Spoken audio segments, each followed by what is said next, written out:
Syederalun, penjabat atau PJ Gubernur Aceh Ahmad Marzuki didapuk sebagai penjabat kepala daerah berkinerja baik se-Indonesia.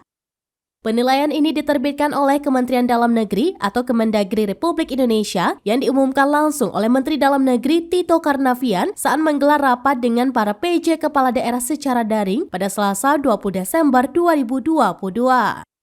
Juru bicara pemerintah Aceh Muhammad MTA menjelaskan kategori dalam penilaian PJ kepala daerah berkinerja baik ini dinilai dalam beberapa aspek, yaitu aspek pemerintahan, pembangunan, dan sosial.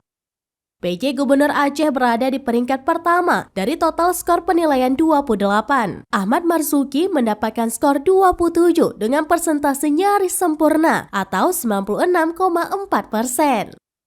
MTA mengungkapkan dari 10 besar PJ kepala daerah berkinerja baik yang diterbitkan Kemendagri hanya ada 2 daerah tingkat provinsi yang ada di dalam daftar tersebut. Sedangkan 8 sisanya adalah PJ Bupati dan Wali Kota.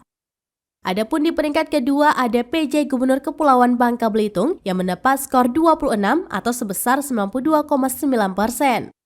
Di peringkat ketiga hingga 10 ditempati oleh Kabupaten Banjarnegara, Buleleng, Musi Banyuasin, Kota Pekanbaru, Kota Salatiga, Kota Yogyakarta, Kabupaten Kota Waringin Barat, Kulon Progo, dan Batang.